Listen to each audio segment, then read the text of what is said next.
Estilo Wagner Love, bem o estilo Solov.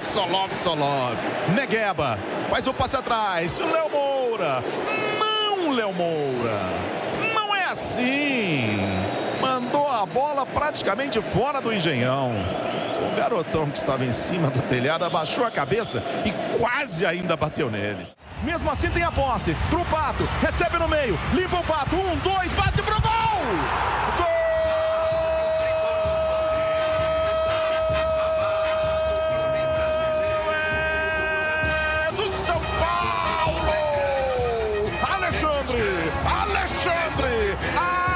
Alexandre Pato, artilheiro, um belo gol do Prato, ele recebe, encara o primeiro, encara o segundo, ajeita e faz um belo gol na arena do Grêmio.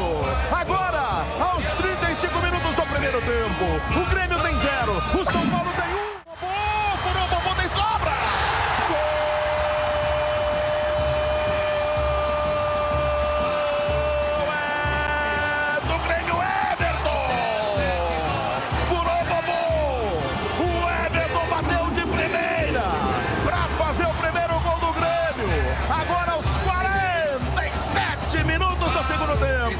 O Grêmio ainda está vivo. Uma bola fechada pelo gosto, toque de cabeça. Romero.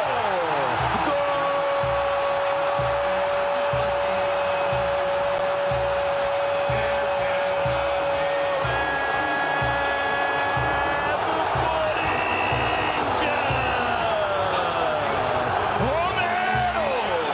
De cabeça perfeito. Pro chão. O deles nem foi na bola para fazer uma festa monstruosa aqui na Arena Corinthians. O torcedor do Corinthians comemora o título com 2-0 em cima do São Paulo. Com o Romero fazendo de cabeça num ótimo cruzamento, assistência do Luca. Agora aos 29 minutos.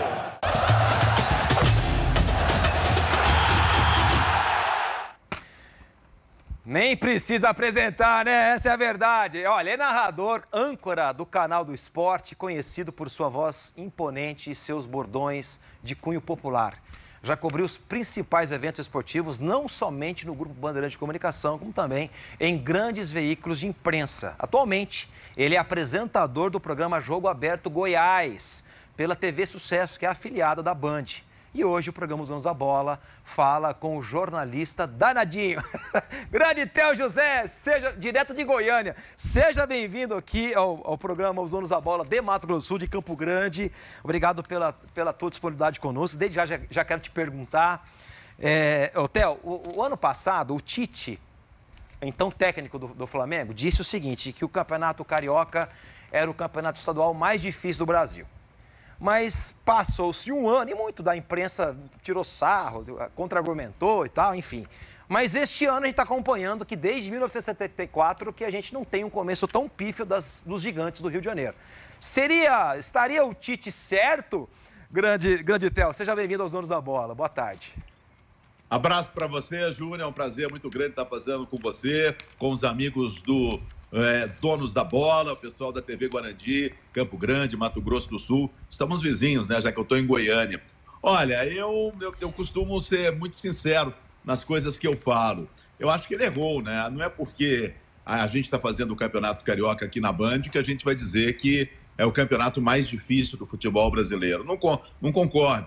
Eu acho que os grandes estão mal no Campeonato Carioca porque o Fluminense está jogando com um time praticamente reserva, o Flamengo com um time totalmente reserva, o Vasco da mesma forma, o Botafogo é o reserva do reserva, porque o Botafogo hoje, se a gente for falar quem é titular no Botafogo, a gente não sabe, já que o time campeão foi totalmente desmontado. Eu não considero o Campeonato Carioca o campeonato mais difícil do Brasil, não. Acho que é um campeonato muito bacana, os times grandes vão crescer, então vai dar mais emoção nessa reta final de classificação, mas sem dúvida nenhuma, pelo poderio financeiro, o campeonato mais difícil ainda do futebol brasileiro é o Campeonato Paulista. Grande, Theo. Maravilha, Theo. Agora, a semana passada, a Leila Pereira, presidente do Palmeiras, ela foi muito crítico, né, em relação a ida de Flamengo e São Paulo para a Florida Cup, para o FC Series, com transmissão inclusive da Band. Você acha que ela pegou pesado demais em relação à pré-temporada desses clubes feito lá na Flórida, ou é muito válido isso? Olha, eu acho que a Leila tem que se preocupar mais com o time dela, né? Ela tem que se preocupar mais com o Palmeiras. O que os outros times estão fazendo, eu acho que não diz respeito ao Palmeiras e a ela como presidente do Palmeiras. Eu vejo que é muito válido. A gente viu uma grande festa, por exemplo, dos torcedores no sábado, no Galo e no Atlético Mineiro. Foi recorde de público na história da FC Series, que é a antiga Florida Cup.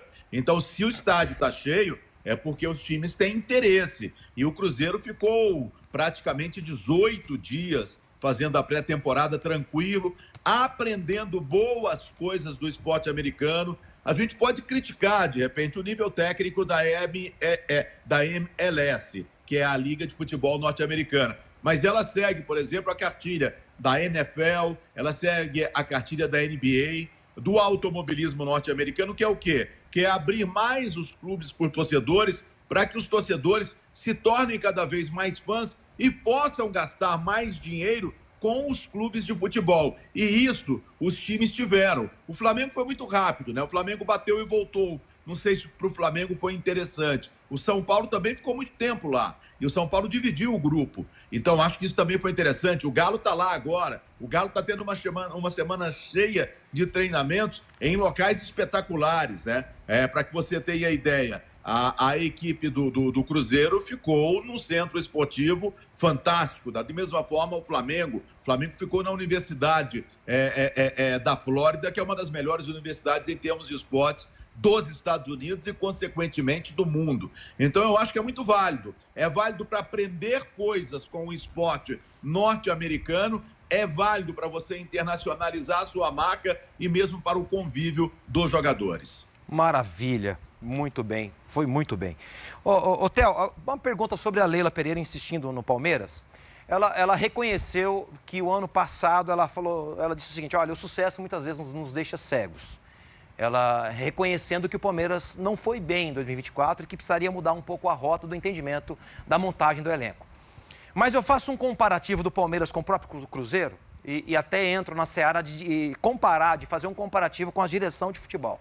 O Palmeiras tem o Anderson Barros e o Cruzeiro tem o Alexandre Matos. Você entende que o Palmeiras ele é muito lento nas tratativas para trazer as chamadas contratações, para mudar o perfil do elenco? Porque o comparativo entre Cruzeiro e Palmeiras, eu entendo que o Cruzeiro com o Alexandre Matos, ele é um cara mais, no bom sentido, um malandro do futebol. Ele sabe lidar mais, convencer o jogador para que possa vir para o Cruzeiro. Falta isso para o Anderson Barros no Palmeiras, Hotel? Olha, a gente tem, Júnior, historicamente no futebol brasileiro, não deveria ser assim, mas historicamente no futebol brasileiro, é muito difícil um time ter 2 anos vitoriosos. A gente pega na história e vê o São Paulo, aquele São Paulo lá de trás, aquele São Paulo campeão do mundo, aquele São Paulo campeão da Libertadores, ele viveu 3 anos, ele viveu 3 anos vencedores. Tirando o São Paulo, nenhum outro time viveu 3 anos vencedores. Agora apareceu o Palmeiras. O Palmeiras foi vencedor, e até em 4 anos, né? Porque ele pegou 19, 20, 21 e 22. Então, quando terminou 22, eu já comentava com os torcedores do Palmeiras que acabou a fase. Porque no Brasil é muito difícil, porque sai um, sai outro, o jogador que fica, ele não morde da mesma forma que estava mordendo, ele não tem a mesma fome de título, e eu acho que é natural o que aconteceu com o Palmeiras. Só que o Palmeiras tinha que antecipar isso. O Palmeiras tinha que começar uma renovação já no final de 23 e deixou para fazer durante o 24, e aí acabou se complicando. O Cruzeiro, por exemplo, agora foi no mercado e contratou um monte de gente. Está com um elenco muito interessante porque tem dinheiro, né? Agora, eu só acho que no Cruzeiro tem um ponto negativo, que é o Fernando Diniz. Eu não acredito no Fernando Diniz como um técnico vencedor. Ah, mas ele ganhou Libertadores da América. Ok, mas não sei, talvez tenha sido aí um erro de percurso, uma curva na beirada do rio. Eu vejo, por exemplo, o Abel Ferreira muito mais vencedor, o espírito dele, a forma dele ver o futebol, a forma de trabalhar do que o Fernando Diniz. O Cruzeiro hoje juntamente com o Flamengo, tem os melhores elencos do futebol brasileiro. Mas eu não confio no trabalho do Fernando Diniz. Grande, Theo. Theo, vamos falar do Corinthians, Theo. O Corinthians vive um momento muito triste na sua história. Dívida bilionária que ultrapassa os 2 bilhões de reais. E ontem nós estamos acompanhando aqui uma cena muito triste por conta do possível impeachment do Augusto Melo. Eu entendo que nenhuma das partes está certa. Eu acho que era um momento de união para tentar salvar o Corinthians. Mas no seu ponto de vista, Theo, pela tua experiência no futebol, pelo teu tempo de vivência, qual é a salvação para o Esporte Clube Corinthians Paulista? Seria o momento de se tornar uma sociedade anônima do futebol? O Timão?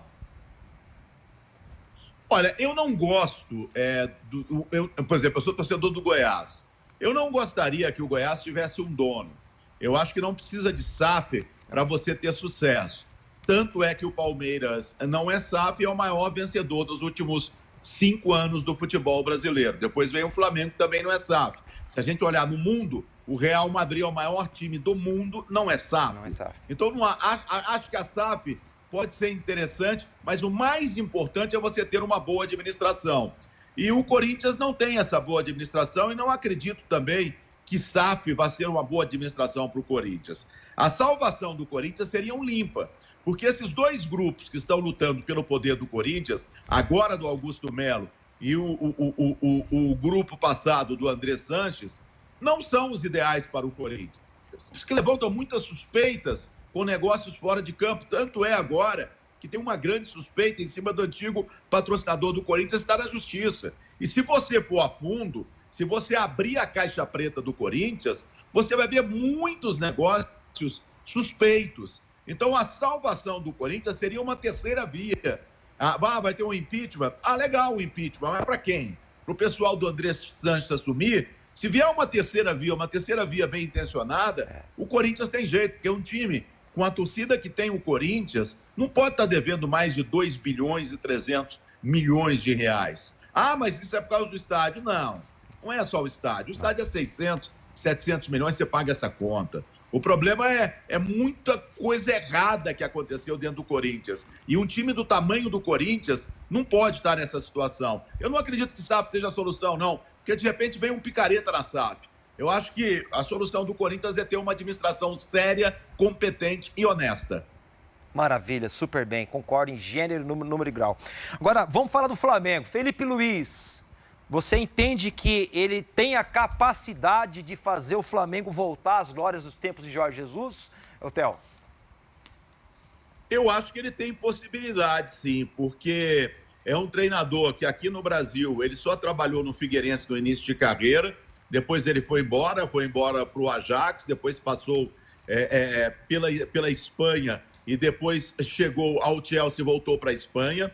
Então, aonde passou, ele teve épocas vencedoras, trabalhou com grandes treinadores, é uma pessoa inteligente, é uma pessoa focada, é uma pessoa que nesse tempo todo, 13 anos de Europa, ele aprendeu bastante. E eu acho que agora ele está colocando em prática. Tem um bom elenco, não é hoje o super elenco que já foi o Flamengo, mas é um bom elenco. Se a gente tiver o Arrascaeta inteiro, se tiver o Pedro inteiro, se tiver essa garotada que ele vem dando oportunidade, ele conhece muito bem, porque ele veio do Sub-15, depois chegou no Sub-17, depois passou para o Sub-20, quer dizer, ele conhece muito bem essa garotada. O Flamengo é um time muito forte para as competições nacionais e internacionais que vai disputar neste ano. E está fazendo direitinho. Está fazendo o Campeonato Carioca como um laboratório, como todo campeonato regional tem que ser feito. É um laboratório para as competições nacionais. Eu acredito no Felipe Luiz, sim. Eu vejo ele um técnico diferenciado, um técnico que tem a veia do futebol europeu, mas a essência do nosso futebol. Theo, uma pergunta em relação ao São Paulo Futebol Clube. As contratações, na verdade, a contratação do Oscar é a peça que falta para este São Paulo, que é não tão comentado pela grande mídia, mas tem um Lucas, tem um Caleri, tem um Luciano, tem um Ferreirinha. É um São Paulo que pode surpreender em 2025? Eu acho que é um time que vai disputar as primeiras colocações. mas não acho que é um time que vai ser protagonista. Eu não acho que o São Paulo vai disputar o título do Campeonato Brasileiro, o título da Libertadores da América. O São Paulo também tem muitos problemas financeiros, existem premiações atrasadas. Eu acho que tem um presidente que, às vezes, ele quer estar no mesmo patamar dos jogadores em termos de popularidade, não precisa disso. O presidente tem que trabalhar quietinho, tem que fazer a dele, tem de aparecer na hora que precisa aparecer. Eu acho que no São Paulo existe um pouco de vaidade com relação a isso. E veio o Oscar. O Oscar, ele veio do futebol chinês. O futebol chinês, ele é diferente, por exemplo, do futebol europeu e do próprio futebol sul-americano. É um futebol, um nível abaixo. Então, o Oscar vai demorar um tempinho para ele entrar no mesmo ritmo do futebol brasileiro. Acho que vai dar jogo. Acho que o Oscar vai ser titular e vai ser protagonista na equipe do São Paulo. Mas eu vejo o São Paulo ainda com problemas com a sua defesa e a gente não sabe até onde vai o futebol do Luciano. O Ferreira não é o mesmo Ferreira do Grêmio. Eu acho que o Ferreirinha é um jogador super importante, mas não é o mesmo do Grêmio. O Calério já é um jogador rodado, um jogador que no ano passado ele teve um número de jogos menor do que na temporada anterior. E eu acho que o que tem que ter um trabalho especial com o Calério, já que ele tem muitos problemas físicos, mas com o Lucas, o Oscar, é um time que vai lutar sim. Eu só acho que não é favorito para o título, como o próprio Flamengo, como o próprio Palmeiras e o Cruzeiro. Theo, então, para você, quem são os protagonistas, vamos falar, os 5 protagonistas do futebol brasileiro em 2025? Eu coloco numa mesma prateleira Flamengo, Cruzeiro e Palmeiras. E coloco numa segunda prateleira o Galo. Eu acredito no Cuca. O Cuca faz um bom trabalho, o Galo tem um bom time e acho que ainda vai investir. E aí a gente vai ter que puxar, né? Os times do Rio Grande do Sul não vivem um bom momento financeiro. Aí eu puxaria, de repente, um São Paulo, ou talvez um Fluminense, mas eu acho que nesse momento o próprio São Paulo resolveu os seus problemas financeiros. Maravilha. Theo, uma pergunta pessoal. Um grande momento na sua vida, um evento esportivo que marcou na sua carreira. Fala pra gente. Ainda está por vir, eu gosto de falar isso, ainda está por vir. Boa. Mas sem dúvida nenhuma, a Copa do Mundo aqui no Brasil, né? Eu tive a oportunidade de narrar a trajetória da seleção brasileira e depois que a seleção brasileira caiu nas semifinais, eu tive a oportunidade de narrar a grande final Argentina e Alemanha no Maracanã, né? No Templo do Futebol, no Rio de Janeiro e numa Band, né? A Band que é o canal do esporte e o evento em casa. Então, sem dúvida nenhuma, foi a Copa do Mundo aqui no Brasil. Pode não ter sido a mais prazerosa por uma série de coisas que aconteceram durante a Copa do Mundo, mas sem dúvida nenhuma foi o meu maior momento na carreira, mas eu espero que o maior ainda esteja por vir.